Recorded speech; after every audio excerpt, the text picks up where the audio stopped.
Bonsoir. Mais où sont-ils? C'est la question que posa Enrico Fermi, célèbre physicien en 1950, lors d'un dîner avec d'autres collègues physiciens. Mais où sont-ils? Est-ce que vous savez de qui Enrico Fermi parle? Il parle des extraterrestres, des petits hommes verts, des aliens. Alors on pourrait se demander pourquoi est-ce qu'un physicien sérieux comme M. Fermi se pose la question des extraterrestres. Ça a l'air farfelu comme ça. En fait, quand on y pense, cette question, elle ouvre beaucoup de perspectives en physique et en astrophysique en particulier. Et je vais vous expliquer son raisonnement, qu'on va suivre tous ensemble. Alors le raisonnement de M. Fermi, c'est le suivant. Aujourd'hui, on envoie des fusées dans l'espace, on envoie des satellites, on a déjà envoyé des gens sur la Lune. Imaginons maintenant que je vous offre une centaine d'années ou 200 ans de plus de développement technologique, de prospérité. On peut imaginer que d'ici là, d'ici une centaine d'années, 200 ans, on pourra construire des bases sur la Lune, il y aura peut-être des astronautes qui habiteront sur la Lune, sur Mars, sur les lunes de Jupiter, de Saturne. Maintenant, imaginez que je vous offre 1000 ans de développement, 5000 ans, 10 000 ans, allez, soyons généreux. Dans 10 000 ans, on peut imaginer qu'on aura peut-être déjà exploré les étoiles proches de notre étoile, de notre Soleil. Et maintenant, si je ne vous offre pas 10 000 ans, mais 50 000 ans, 100 000 ans, 500 000 ans, alors peut-être que là, on aurait colonisé l'ensemble des étoiles de notre galaxie. Et c'est là que prend la source du paradoxe de Fermi, puisque des étoiles qui sont plus vieilles que notre Soleil, de 100 000 ans, 500 000 ans, 1 million d'années, 500 millions d'années, 1 milliard d'années, dans notre galaxie, il y en a plein, énormément. Et donc si ces étoiles avaient abrité des planètes sur lesquelles la vie et des civilisations intelligentes se seraient développées, et si ces civilisations avaient colonisé la galaxie comme je viens de vous l'expliquer, ils devraient être là. Mais ils ne sont pas là. D'où la question, mais où sont-ils? Alors je vous arrête tout de suite, je n'ai pas la réponse. Je ne vais pas vous dire qu'ils sont arrivés au temps des Égyptiens pour aider les Égyptiens à construire les pyramides. Je ne vais pas vous dire non plus qu'ils sont parmi nous ici ce soir. Ça, je n'ai pas le droit de le dire. Non, l'hypothèse de travail, l'hypothèse de base, c'est qu'ils ne sont pas là. C'est l'hypothèse la plus probable. Aujourd'hui, il n'y a pas de toute évidence, on n'a pas rencontré encore de civilisation extraterrestre. Alors essayons d'avancer un peu. Dans les années 60, il y a un mathématicien qui s'appelle Frank Drake qui a proposé une équation pour essayer de donner une estimation en fait, du nombre de civilisations intelligentes qui pourraient exister dans notre galaxie. Et on va essayer de regarder un peu les différents termes qui sont dans cette équation. Le premier terme, c'est le nombre d'étoiles qu'il y a dans notre galaxie. Alors ici, c'est une image de notre galaxie, de notre Voie lactée, telle que vous la voyez des fois, vous avez sûrement observé le ciel. À l'œil nu, comme ça, on voit quelques milliers d'étoiles, c'est déjà impressionnant. Si vous utilisez un petit télescope comme celui-là et que vous le pointez vers l'endroit où c'est un peu plus blanc, vous verrez qu'en fait, c'est énormément d'étoiles. Et ce nombre d'étoiles dans notre galaxie, on le connaît aujourd'hui. C'est un chiffre qui est très très grand. C'est environ 300 milliards d'étoiles. Donc c'est gigantesque, astronomique, on a envie de dire. 300 milliards d'étoiles dans notre galaxie. La question, mais où sont-ils, est toujours très valable. Alors, les étoiles, c'est intéressant. Maintenant, ce qui compte, c'est les planètes. Parce que la vie ne se développe pas dans les étoiles, elle se développe sur les planètes. Donc nous, notre étoile, c'est le Soleil, que vous connaissez bien. Cette étoile, notre Soleil, il a 8 planètes. Mercure, Vénus, Mars, la Terre, et les planètes plus grosses, les planètes géantes, Saturne, Jupiter, Uranus, Neptune. Donc il y a toute une diversité de planètes. La question maintenant qu'il faut se poser, c'est est-ce que les autres étoiles ont des planètes qui orbitent autour de ces 300 milliards d'étoiles? Et bien, il a fallu attendre le milieu des années 90, 1995, pour avoir la première observation, la première preuve que d'autres planètes pouvaient orbiter autour d'autres étoiles. Et ça, c'est une observation qui a été réalisée, pour l'anecdote d'ailleurs, avec un télescope tout proche d'ici, à l'Observatoire de Haute-Provence, par deux astronomes, Michel Mayor et Didier Queloz, qui ont obtenu le prix Nobel de physique en 2019 pour cette démonstration. Donc à partir de là, on a commencé à observer toutes les étoiles autour de notre Soleil, et on s'aperçoit effectivement que les étoiles, majoritairement, ont des planètes. Et aujourd'hui, on a regardé les étoiles les plus proches autour de nous, et on compte environ 5600 planètes. Donc on connaît déjà 5600 autres planètes, dans 4200 très exactement systèmes planétaires.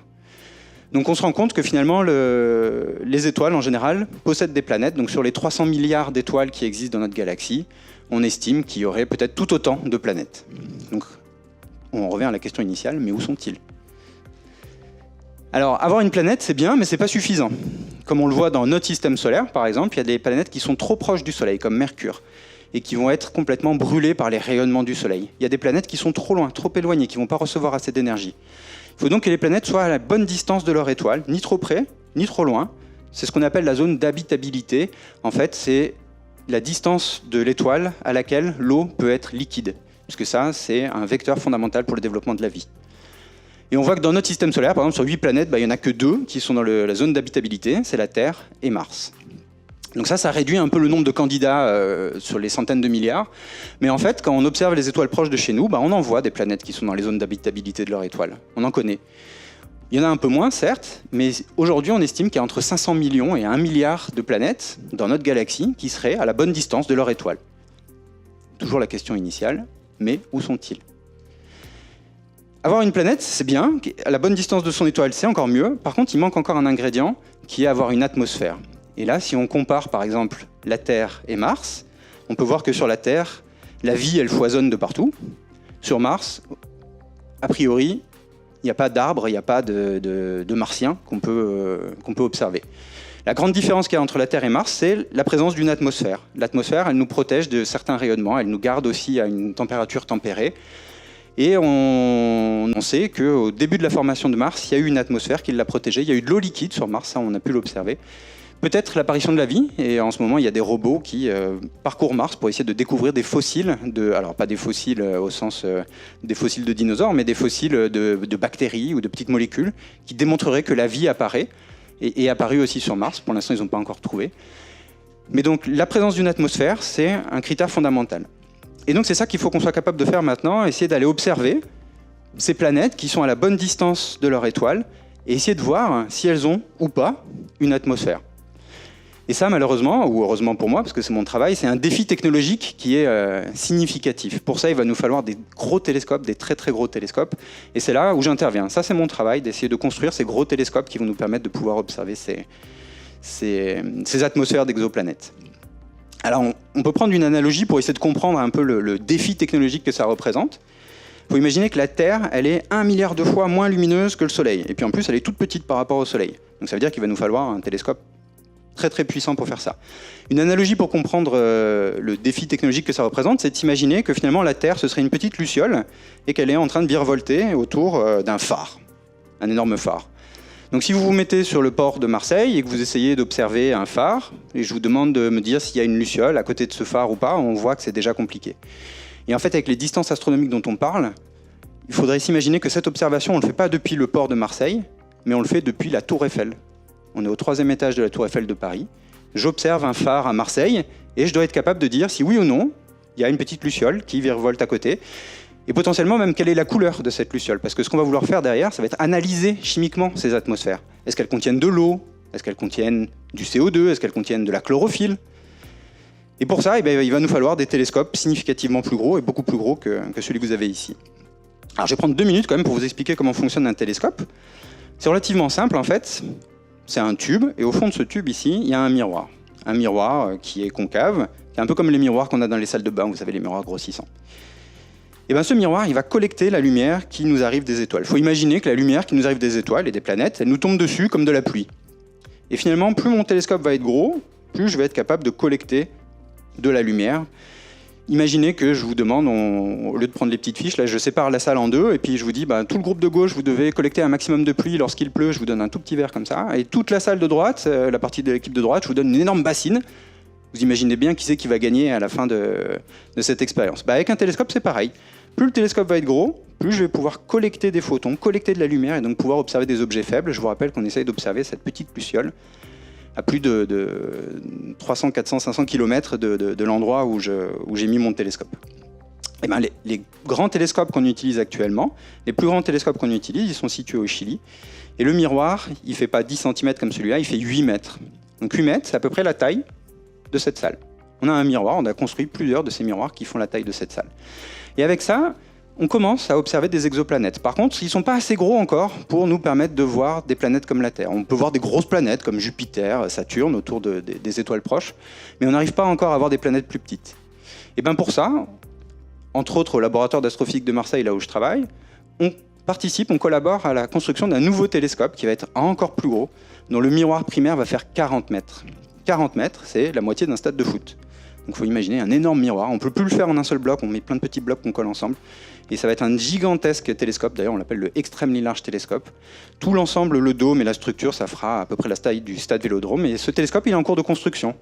On participe actuellement donc, au développement du télescope, des instruments, des caméras, des spectrographes qui vont équiper ce très grand télescope. Et ces grands télescopes, on les construit au Chili, dans les Andes, pour avoir une qualité de ciel qui est bien meilleure que ce qu'on peut trouver ailleurs dans le monde. Et donc voilà, ça c'est mon travail, participer à cette quête et pour pouvoir potentiellement donc, apporter des réponses pour savoir si ces planètes qui sont à la bonne distance de leurs étoiles possèdent ou non des atmosphères et potentiellement savoir si dans ces atmosphères il y a certaines biomarqueurs, comme on dit, donc des molécules qui sont vraiment des marqueurs de la vie, comme la chlorophylle, je l'ai cité tout à l'heure. Alors pour conclure, on peut revenir à notre équation de Drake. Donc je vous disais, on connaît le nombre d'étoiles, on connaît le nombre de planètes, on ne connaît pas encore très bien combien ont des atmosphères, ça c'est la question suivante. Maintenant, il reste encore quelques termes qui sont beaucoup plus incertains, bien évidemment, dans cette équation. Il y en a un qui est donc avec quelle probabilité la vie va apparaître, et puis avec quelle probabilité cette vie elle va évoluer vers de la vie intelligente. Ça, c'est difficile parce qu'on n'a qu'un seul exemple, c'est nous. Donc pour l'instant, on pourrait dire, ah bah oui, 100%, dès que la vie apparaît, hop, elle devient intelligente. Par contre, les dinosaures, par exemple, vous voyez, ils sont restés bien plus longtemps que nous sur Terre, et puis ils n'ont pas développé des téléphones portables, des télescopes, ils n'ont pas envoyé de satellites, ils n'ont pas mis de dinosaures sur la Lune. Donc le développement de la vie ne mène pas forcément immédiatement à la vie intelligente, sauf dans notre cas, pour notre unique exemple. Donc peut-être que si, en fait, pour l'instant, c'est 100% des cas. Et après, dans cette fameuse équation, il y a une dernière inconnue, qui est la durée de vie finalement de nos civilisations intelligentes. Donc l'hypothèse que je vous ai donnée au début, c'est qu'on s'est donné 1000 ans, 5000 ans, 100 000 ans de prospérité, de développement technologique. On voit aujourd'hui, avec toutes les limites qu'on a et les limites en ressources, et puis la manière aussi dont on les utilise, ces ressources, que peut-être qu'on n'aura pas cette longue durée de prospérité devant nous. Et donc finalement, si les civilisations intelligentes se mènent à leur, pas forcément autodestruction, mais s'empêchent de se développer comme ça très rapidement et qu'elles disparaissent ou elles ne vont pas coloniser la galaxie en seulement quelques milliers d'années, bah finalement la probabilité de les trouver, ces autres civilisations, elle se réduit énormément. Et je vais finir en vous disant, donc, on dit souvent notre Terre, c'est un vaisseau spatial, c'est notre vaisseau spatial, pour l'instant on n'en a pas d'autre, donc il faut le protéger, surtout si on veut être capable d'en découvrir d'autres. Merci.